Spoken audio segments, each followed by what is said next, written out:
Hello, स्वागत है आप सभी का। मेरा नाम है शेखर गुप्ता और आप देख रहे हैं फिजिक्स संकल्पना। तो बच्चों, आज हम पढ़ेंगे अपने प्रकाश के अपवर्तन का दूसरा वीडियो। पहले वीडियो में हमने पढ़ा है अपवर्तनांक, निरपेक्ष अपवर्तनांक और सापेक्ष अपवर्तनांक के बारे में। क्या होता है, किस प्रकार से हमारी हेल्प करते हैं, ये हमने पहले वीडियो में अच्छी तरीके से समझा। आज के वीडियो में हम बात करेंगे बच्चों प्रकाश के अपवर्तन का, कि प्रकाश का अपवर्तन क्या है, अपवर्तन के नियम क्या हैं, और लास्ट में लगाएंगे 2-3 अच्छे न्यूमेरिकल, जिससे हमारा कॉन्सेप्ट बिल्कुल क्लियर हो जाएगा। सवाल आता है बच्चों कि प्रकाश का अपवर्तन है क्या। तो हमें आज तक पढ़ाया गया है कि प्रकाश का अपने रास्ते से मुड़ जाना, प्रकाश का अपने रास्ते से विचलित हो जाना प्रकाश का अपवर्तन कहलाता है। हाँ, प्रकाश का अपवर्तन में प्रकाश अपने रास्ते से मुड़ता है, लेकिन क्या हर बार प्रकाश मुड़ेगा तो उसको अपवर्तन ही बोल लेंगे? क्या ये हमारे कॉन्सेप्ट सही है? तो आज इसी के बारे में हम बात करेंगे बच्चों आज के अपने वीडियो में। तो आप जल्दी से हेडिंग लगा लीजिए प्रकाश का अपवर्तन, और हम पढ़ना शुरू करते हैं। तो बच्चों, मैं आपको बताता हूं कि प्रकाश 2 तरीके से अपने रास्ते से मुड़ सकता है। या तो प्रकाश का माध्यम बदल दिया जाए। मान लीजिए प्रकाश जल में चल रहा था और अचानक से वो किस में प्रवेश कर गया, कांच में। मतलब प्रकाश का क्या चेंज हो गया, माध्यम। तो प्रकाश अपने रास्ते से मुड़ जाएगा, नंबर 1। नंबर 2, मान लीजिए प्रकाश चल रहा है और उसके रास्ते में हम कोई बाधा ले आए, मतलब कोई बाधा उत्पन्न कर दी जाए उसके रास्ते में, तो प्रकाश क्या होगा, अपने रास्ते से मुड़ जाएगा। तो दोनों ही केस में क्या हो रहा है, प्रकाश अपने रास्ते से विचलित हो रहा है, प्रकाश अपने रास्ते से मुड़ रहा है। लेकिन क्या दोनों ही घटनाएं प्रकाश का अपवर्तन है?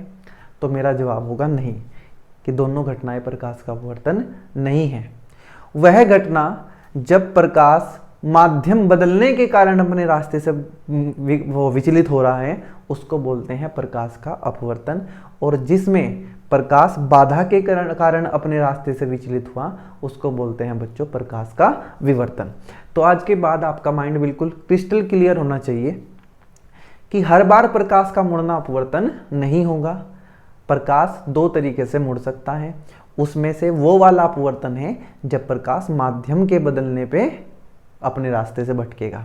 तो चलिए हेडिंग लगाइए और उसमें लिखिए। इसमें कोई बड़ी बात नहीं है, मैं पहले परिभाषा लिखवा देता हूँ, फिर आगे इसको शुरू करते हैं। तो लिखेंगे आप लोग, जब प्रकाश किरण एक माध्यम से दूसरे माध्यम में प्रवेश करती है तो वह किरण अपने रास्ते से भटक जाती है।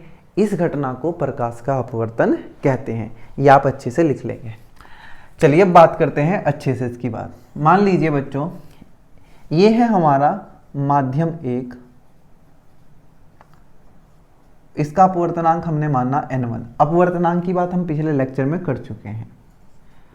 और यह है बच्चों हमारा माध्यम नंबर 2, इसका अपवर्तनांक है हमारा n2। ये है दोनों माध्यमों के बीच की बाउंड्री। ये किरण आई इधर से, इसको बोलते हैं आपतित किरण, और जहां आके गिरेगी उसको बोलेंगे आपतन बिंदु। आपतन बिंदु पे अगर आप एक 90 डिग्री का कोण बनाते हुए एक रेखा खींच दें, इस रेखा को बोलते हैं बच्चों अभिलंब। इस कोण को बोलते हैं आपतन कोण। आपतन कोण किस किस के बीच का कोण है, आपतित किरण तथा अभिलंब के बीच का।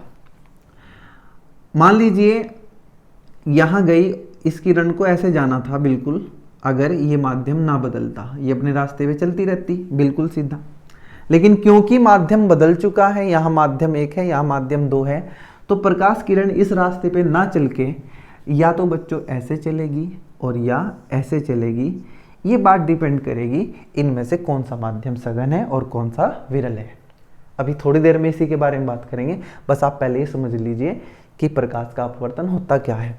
मैं मान लेता हूं कि प्रकाश किरण ऐसे चली गई, ये इसको ऐसे जाना था। अगर ये माध्यम ना बदलता तो बच्चों प्रकाश किरण अपने रास्ते पे चलती रहती है ऐसे। मैं थोड़ा सा अच्छा बना देता हूं। लेकिन माध्यम बदलने के कारण वो अपने रास्ते से भटकी और इधर चली गई। बच्चों इस कोण को बोलते हैं R, अपवर्तन कोण। यह है अपवर्तित किरण और यह है अभिलंब। अपवर्तित किरण तथा अभिलंब के बीच बना कोण क्या कहलाता है, अपवर्तन कोण। और बच्चों इस कोण को बोलते हैं विचलन कोण डेल्टा। क्या बोलते हैं इसको, विचलन कोण। अब इसको विचलन कोण क्यों बोला? क्योंकि ये हमारा जो प्रकाश किरण है ये इतने कोण पे विचलित हुआ, ऐसे जाना था गया ऐसे, कितने कोण पे घूम गया? डेल्टा, मतलब ये क्या है हमारा विचलन कोण। अब मैं इसको हटा देता हूँ और अच्छे से समझने के लिए इस चीज़ को, मुझे ये लाइन खींच के आपको सिर्फ विचलन कोण बताना था, वो मैं आपको बता चुका हूँ। विचलन कोण क्या होता है? जितने कोण पे हमारी किरण क्या हुई? विचलित। यह है हमारी अपवर्तित किरण। तो बच्चों इसको बोलते हैं आपतन कोण, इसको बोलते हैं अपवर्तन कोण। अगर मैं आपसे पूछूं क्या आई आर के बराबर है, तो आपका जवाब होगा नहीं, क्योंकि ये तो बढ़ चुका है, आर यहाँ क्या है? आई से ज़्यादा है। तो इसको बोलते हैं बच्चों प्रकाश का अपवर्तन। जब प्रकाश किरण एक माध्यम से चल के दूसरे माध्यम में पहुंचती है तो वह अपने रास्ते से भटक जाती है। इस घटना को प्रकाश का अपवर्तन कहते हैं, ये हमें बिल्कुल क्लियर है। दूसरी बात बच्चों, ये जो दो माध्यम हमने लिए ये होने चाहिए अलग अलग अपवर्तनांक के, इनका दोनों का अपवर्तनांक अलग अलग होना चाहिए। मैंने इसका अपवर्तनांक कितना माना? n1, और इसका अपवर्तनांक कितना माना? n2। अब मैं ये मान लेता हूं कि मान लीजिए n1 ज़्यादा है n2 से, ये वाला n1 इस n2 से क्या है? ज़्यादा, मतलब ये अपवर्तनांक इस अपवर्तनांक से अधिक है। और पिछले वीडियो में हमने बच्चों अच्छे से पढ़ा कि जिस माध्यम का अपवर्तनांक अधिक होता है वो ज़्यादा सघन होता है, और जिसका अपवर्तनांक कम होता है वो माध्यम कम सघन होता है, या ये कह लीजिए विरल होता है। तो अगर मैं आपसे पूछूं कि जब n1 n2 से ज़्यादा है तो कौन सा माध्यम सघन है? ये, और कौन सा माध्यम है विरल है? ये। तो मैं पता चल गया कि ये माध्यम सघन है और ये माध्यम विरल है। अब ध्यान से सुनना, जब प्रकाश किरण सघन माध्यम से विरल माध्यम में जाती है तो प्रकाश किरण अभिलंब से दूर हट जाती है। क्या बच्चों इसको ऐसे जाना था ना? तो देखो ये कहां चली गई? अभिलंब से दूर। ये क्या है हमारा? अभिलंब। जब प्रकाश किरण सघन माध्यम से कहां जाएगी? विरल माध्यम में, तो क्या होगी? अभिलंब से दूर हट जाएगी। और मान लीजिए n1 कम है n2 से, n1 क्या है? n2 से कम है। तो अब बताइए कौन माध्यम सघन? जिसका अपवर्तनांक ज़्यादा वो सघन, और जिसका अपवर्तनांक कम वो क्या? विरल। अब ये विरल माध्यम है और ये सघन माध्यम है।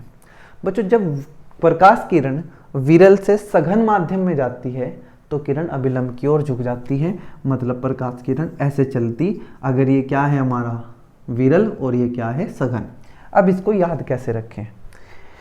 इसको याद करने का मैं आपको एक तरीका बता देता हूं कि जब प्रकाश किरण सघन से कहाँ आएगी? विरल। इसको समझने के लिए आप अपने माइंड में इतनी बात डाल दीजिए कि सघन का मतलब है जहाँ भीड़ ज़्यादा है, और विरल का मतलब है जहाँ भीड़ कम है।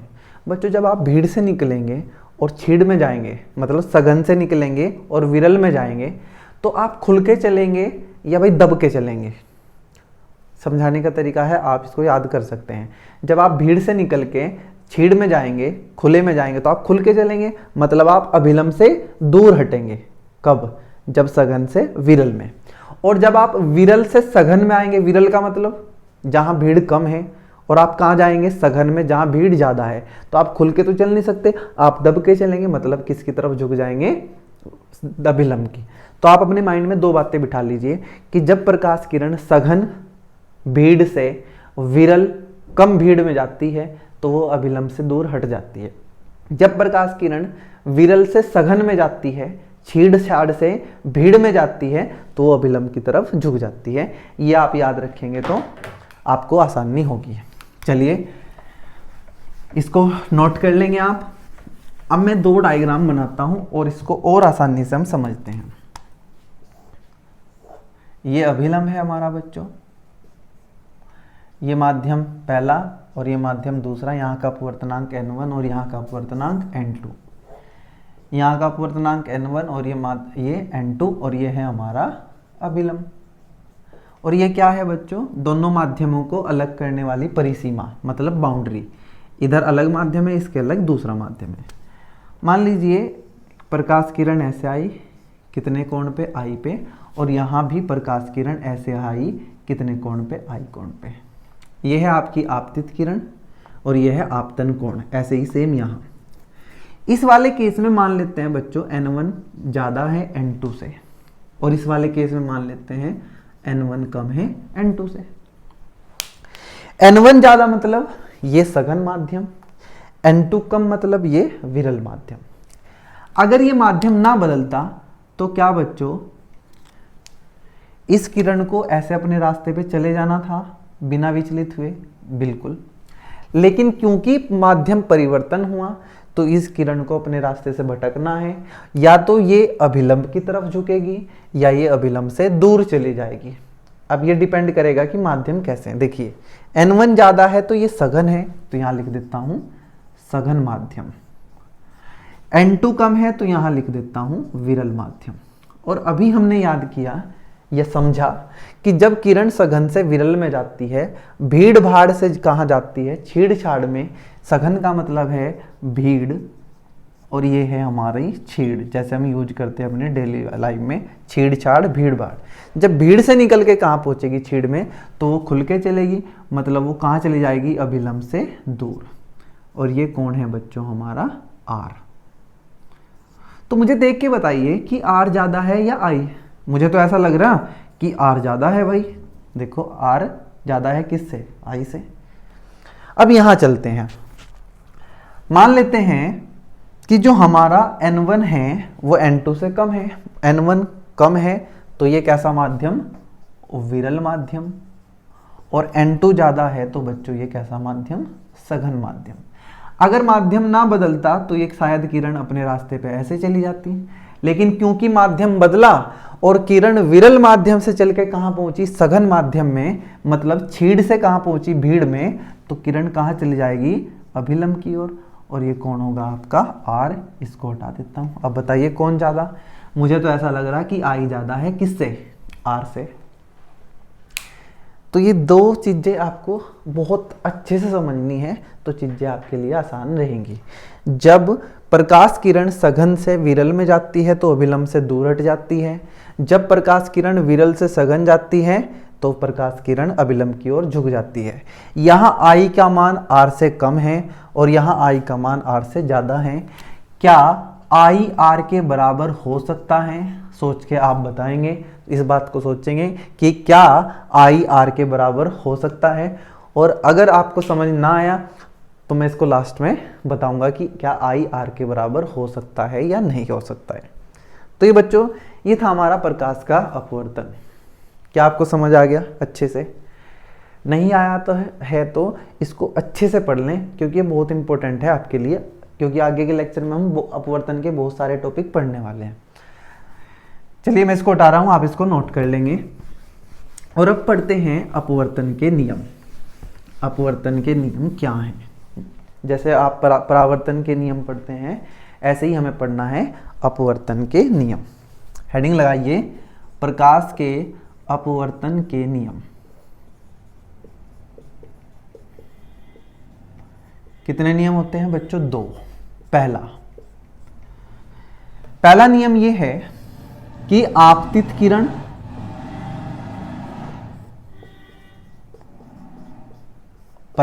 अपवर्तित किरण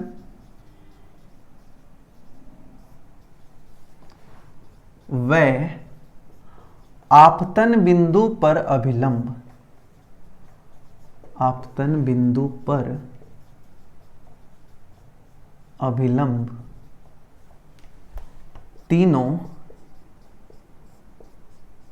एक ही तल में होते हैं। एक ही तल में होते हैं। बच्चों सबको ये रटा रहता है ये, लेकिन सबको अच्छी तरीके से नहीं आता है, मतलब ऐसा नहीं है कि सबको नहीं आता, बहुत सारों को आता है। तो बच्चों ये है कौन? आपतित किरण, ये है आपतन बिंदु और ये है आपकी अपवर्तित किरण। आपतित किरण और ये है अपवर्तित किरण और ये है बच्चों आपका आपतन बिंदु और ये है अभिलंब। तो ये पहला नियम ये कहता है कि ये और ये तीनों एक ही तल में हैं। क्या आपको दिखाई नहीं दे रहे कि ये तीनों चीज़ें मैंने कहाँ बनाई है? बोर्ड के ऊपर। और बोर्ड एक ही तो तल है, हाँ या ना? आपतित किरण, अपवर्तित किरण तथा आपतन बिंदु पर अभिलंब तीनों एक ही तल में होते हैं। क्या इनमें से तीनों में से 1, 2, 3 कोई भी इस तल से बाहर है? इस तल से बाहर होने का मतलब बच्चों ऐसे है, क्या कोई ऐसे है? नहीं है। क्या ये और ये तीनों बोर्ड में ही नहीं पड़े हुए हैं क्या? और बोर्ड एक ही तो तल है बच्चों। तो इस नियम का महत्व ये है कि ये आपको ये बताता है कि तीनों एक ही तल में है। मान लीजिए मैं इस बोर्ड को यहां से उठा दूं और ऐसे ही कर दूं, ऐसे है ना, भी ऐसे कर दूं, तो ये आपतित किरण, ये अपवर्तित किरण और ये अभिलंब, अब भी तीनों क्या होंगे? एक ही तल में होंगे। अगर मैं इसको ऐसे कर दूं तो ये क्या है? आपतित किरण, ये क्या है? अपवर्तित किरण और ये क्या है? अभिलंब। तीनों अब भी एक ही तल में हैं। उम्मीद है मैं आपको इसे समझा पाया हूँगा और इसको आप याद कर लेंगे क्योंकि लिखने के लिए आता है। अब चलते हैं मोस्ट इंपॉर्टेंट दूसरा नियम, जिसका नाम है स्नेल का नियम। बच्चों ये एक साइंटिस्ट थे, इन्होंने बहुत सारी रिसर्च करी इस पे, तब जाके ये नियम दिया और नाम दिया इसको स्नेल का नियम। क्या कहता है स्नेल का नियम? मान लीजिए ये माध्यम 1 और ये माध्यम 2, इसका अपवर्तनांक है n1 और इसका अपवर्तनांक है n2। ये भी वही माध्यम 1 जिसका अपवर्तनांक n1, अपवर्तनांक n2, और ये भी वही माध्यम 1 और ये 2 जिसका अपवर्तनांक n1 और जिसका अपवर्तनांक n2। अब ध्यान से सुनना बच्चों। और ये क्या है? हमारा अभिलंब। वहां भी तीनों क्या है? अभिलंब। ये हमारी आपतित किरण है। कौन है? I1। कितना? I1। अपवर्तन हुआ, मैंने कहा ये अपवर्तित किरण है और अपवर्तन कोण कितना है? R1। हमने क्या किया? आपतन कोण थोड़ा सा बढ़ा दिया और इसका नाम रख दिया I2, और अपवर्तन जो हुआ वो भी बदल के कितना हो गया? R2। बच्चों I बढ़ाने पे हमेशा R बढ़ेगा, ध्यान रखना। I बढ़ाने पे हमेशा R बढ़ेगा। कितना बढ़ेगा ये मुझे नहीं पता, लेकिन I बढ़ाने पे हमेशा R बढ़ेगा, ध्यान रखना। अगर आपतन कोण बढ़ाओगे तो अपवर्तन कोण हमेशा बढ़ेगा। मैंने कहा I को बढ़ा के I2 कर दिया तो R1 बढ़ के कितना हो गया? R2। मैंने क्या किया? और थोड़ा सा बढ़ाया, इसको I3 कर दिया और R बढ़ के बच्चों हो गया R3। तो स्नेल ने गजब की चीज देखी भाई। स्नेल साइंटिस्ट जी ने एक अलग अजब सी चीज देखी। उन्होंने क्या देखा कि साइन I1 बटे साइन R1, साइन I1 बटे साइन R1, साइन I2 बटे साइन R2 और साइन I3 बटे साइन R3, तीनों बराबर हैं। ये चीज देखी किसने? स्नेल जी ने क्या कहा कि साइन I1 बटे साइन R1, साइन I2 बटे, मान लीजिए साइन I1 बटे साइन R1 कितना आया? 5। तो इन्होंने देखा यार ये भी 5 है और ये भी 5 है। और क्या हमने I1 को लगातार बदला? हाँ। क्या मैंने R1 को लगातार बदला? हाँ। लेकिन इन दोनों को बदलने से इस पे कोई फर्क नहीं पड़ा। ये हमेशा 5 है, ये हमेशा 5 है, ये हमेशा 5 है। कब तक? जब तक मैंने 1 और 2 को नहीं बदला। यहां अगर कांच था शुरू में तो यहां अब भी कांच है, यहां भी कांच है। यहां शुरू में क्या था? जल, तो यहां अब भी क्या है? जल, और यहां अब भी जल है। अगर माध्यम का जोड़ा ना बदला जाए तो साइन I1 बटे साइन R1, साइन I2 बटे साइन R2, साइन I3 बटे साइन R3, और आगे भी अगर हम लेते जाएं तो हम देखेंगे सबके मान बराबर हैं। तो मैं यहां से ये कह सकता हूं कि साइन I बटे साइन R क्या होता है? नियतांक। क्या होता है? नियतांक। और कब? जब माध्यमों का एक युग्म दिया हो, मतलब ये बदला ना जाए। अगर आप ऐसा करोगे कि जल के बजाएंगे ग्लिसरीन रख दोगे तो बच्चों बदल जाएगा, उसके लिए कुछ और आएगा। लेकिन अगर फिर ग्लिसरीन रखते जाओगे तो फिर सबके लिए, मान लीजिए अब ये 5 है और यहाँ जल को हटा के मैं क्या कर दूं ग्लिसरीन, ये आ गया 4, तो ये हमेशा कितना रहेगा अब 4, जब तक ये कांच ग्लिसरीन कांच ग्लिसरीन कांच ग्लिसरीन रहेगा। ये है स्नेल का नियम कि साइन आई बटे साइन आर हमेशा क्या होता है, नियतांक, अगर क्या ना बदले जाएं, माध्यम। आसान था ना, मजा आया। इससे भी मजेदार बात यह है कि जो ये निकल के आया नियतांक, अब इसको मैं हटा रहा हूं, आप इसको नोट कर लेंगे अपने हिसाब से जैसा भी आप करना चाहें।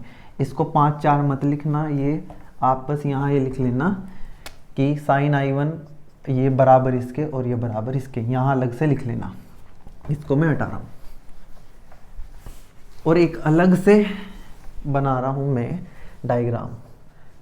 ये अभिलंब, ये आपतित किरण, ये I और ये R, ये अपवर्तित किरण।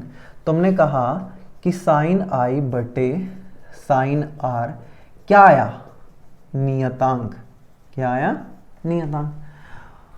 इसका अपवर्तनांक कितना मानना है हमने, n1, और इसका अपवर्तनांक कितना मानना हमने, n2। तो बच्चों मजे की बात ये आई कि जो ये नियतांक आया ना, ये नियतांक ये क्या था, n2 बटे n1, मतलब साइन I बटे साइन R नियतांक तो है, लेकिन वो किसके बराबर है, अपवर्तनांक के। किसके, अपवर्तनांक के। और किसके अपवर्तनांक के, दूसरे माध्यम के।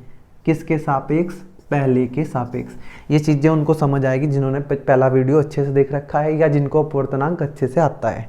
n2 बटे n1 का मतलब होता है दूसरे माध्यम का अपवर्तनांक पहले के सापेक्ष। इसको, ये है आपका स्नेल का नियम। क्या आपको इसको रटना है ना, इसको अप्लाई करने का हम एक आसान सा तरीका सीख लेंगे। बस आप तो इतना याद रखो कि साइन I बटे साइन R क्या होता है, नियतांक, और वो नियतांक कुछ और नहीं है, वो क्या है, अपवर्तनांक। क्या है, अपवर्तनांक। किसका है, किसके सापेक्ष है, भूल जाओ, कोई दिक्कत नहीं है, मैं आपको समझाऊंगा कि इसको कैसे लिखते हैं। तो ये था बच्चों स्नेल का नियम। अब इसको सीखते हैं लिखने का तरीका, कि जब आप इसके न्यूमेरिकल करेंगे तो क्या हमें रट के करना है ना। मान लीजिए ये हमारा पहला माध्यम है, इसका अपवर्तनांक n1 है और इसका अपवर्तनांक n2 है। ये आई आपतित किरण, इसका कोण I, ये है अपवर्तित किरण, ये कोण R। तो कैसे लिखे स्नेल का नियम, बहुत आसान सा। देखिए आप यहाँ लिखिए n1 गुणा में लिखिए साइन I। देखो n1 साइन I बराबर n2 sine R, n2 sine R। n1 sine I बराबर n2 साइन R। अब देखिए इसको साइन I बटे साइन R क्या आ जाएगा, n2 बटे n1, और यह आ जाएगा साइन I बटे साइन R। और इसको क्या लिख सकते हैं बच्चों, n किसका, दूसरे माध्यम का, किसके सापेक्ष, पहले। इसको लिखने का तरीका ये नहीं याद करना आपको, तो ये तरीका सीखना कि यहाँ का अपवर्तनांक साइन I, यहाँ का अपवर्तनांक साइन R। मान लीजिए I R ना लिखा हो, यहाँ लिखा हो अल्फा और यहाँ लिखा हो बीटा, तो इसको आप कैसे लिखेंगे, इसको लिखेंगे आप n1 साइन अल्फा बराबर n2 साइन बीटा, बस खत्म। मान लीजिए अल्फा बीटा ना होके यहाँ हो A और यहाँ हो B, तो कैसे लिखेंगे, n1 साइन A बराबर n2 साइन B। इतना आसान है स्नेल का नियम लगाना। तो बच्चों यहाँ हो गया पूरा हमारा स्नेल का नियम। चलिए आगे बढ़ते हैं और करते हैं एक दो न्यूमेरिकल इसका बढ़िया सा स्नेल के नियम पर आधारित, जिससे आपको ये बिल्कुल क्लियर हो जाएगा कि इनको करते कैसे हैं। पहला क्वेश्चन बच्चों, ये पहला माध्यम है, इसका अपवर्तनांक दे रखा है 3, इसका अपवर्तनांक दे रखा है √6, प्रकाश किरण I, और ये कोण दे रखा है 45 डिग्री, और पूछा है ये R बताइए कितना। तो आपने देखा कि भाई प्रकाश का अपवर्तन हुआ तो स्नेल का नियम लगाएंगे, और स्नेल का नियम रटना नहीं है भाई। देखो क्या लिखेंगे, यहाँ का अपवर्तनांक 3, क्या लिखेंगे यहाँ, स्नेल के नियम से, स्नेल के नियम से। n1 n2 कुछ ही याद नहीं करना है, स्नेल के नियम से। यहाँ का अपवर्तनांक गुणा साइन 45, यहाँ गुणा साइन 45 बराबर यहाँ का अपवर्तनांक √6 और साइन यहाँ कितना है r। और बच्चों ध्यान रखना, वो आपको कंफ्यूज करने के लिए वो ये एंगल दे देगा r, तो गलती मत कर देना भाई कि कभी यहाँ r देख के आप r लिख दो। हमें ये वाला एंगल देखना है जो अभिलंब और अपवर्तित किरण के बीच है, मतलब ये वाला। अगर r दे दिया तो यहाँ आपको लिखना पड़ेगा 90 माइनस r। फिलहाल मैं तो अभी क्या ही लिख रहा हूँ r। तो बताइए साइन 45 कितना होता है बच्चों, 1/√2, ये हो गया √6 और ये साइन r। मुझे क्या निकालना है, साइन r। तो साइन r लिखा 3/√2, √6 इधर रूट के बाद जाएगा तो ये हो जाएगा 3 6 दूनी 12, √ में 12। ये है आपका साइन r। क्या मैं √12 को बच्चों लिख सकता हूँ 4 गुणा 3, 4 तिया 12, और 4 √ से 12 आएगा तो कितना हो जाएगा 2, और ये अंदर बचेगा √3। √3 से गुणा, √3 से भाग, तो यहाँ साइन r बना आपका 3 √3। देखो √3 से गुणा, √3 से भाग। ये मैं आपको समझाने के लिए कर रहा, वरना सीधा कर देता कि √3 से 3 को काटेंगे तो क्या बचेगा √3। 3 √3, √3 गुणा √3 होता है बच्चों 3, और साथ में क्या चल रहा है 2। 3 से 3 गया तो साइन r बचा √3/2, और आपको ये मालूम होना चाहिए कि √3/2 होता है किसका मान, साइन 60 का। तो बच्चों r कितना आ जाएगा 60 डिग्री। कितना आएगा 60 डिग्री। तो ये r क्या निकल के आया हमारा 60 डिग्री। हो सकता है बच्चों वो आपसे पूछ ले कि विचलन कोण कितना, विचलन कोण डेल्टा, विचलन कोण को प्रदर्शित करते हैं डेल्टा। मान लीजिए अगर ये माध्यम ना बदलता तो ये किरण ऐसे जाती, ये कितना कोण था 45, ऐसे जाती है तो ये भी कितना होता 45, और हमारा अपवर्तन कोण कितना आया 60, तो कर किरण ऐसे गई तो ये टोटल कितना है 60। तो कितने कोण से विचलन हुई 60 माइनस 45, यही तो है ना, 60 माइनस 45, ये आ गया हमारा 15 डिग्री। मतलब हमारी किरण 15 डिग्री से क्या होगी, विचलित होगी। तो ऐसे हम निकाल सकते हैं विचलन कोण। यहाँ का अपवर्तनांक कितना 3, और यहाँ का √6। कौन ज़्यादा है, 3 ज़्यादा है, √6 कम है। तो ये कैसा माध्यम है, सघन, और ये क्या है, विरल। तभी तो देखो ध्यान से, ये 45 है और ये 60 डिग्री है। मतलब प्रकाश की किरण अभिलंब से क्या होगी, दूर हटेगी बच्चों।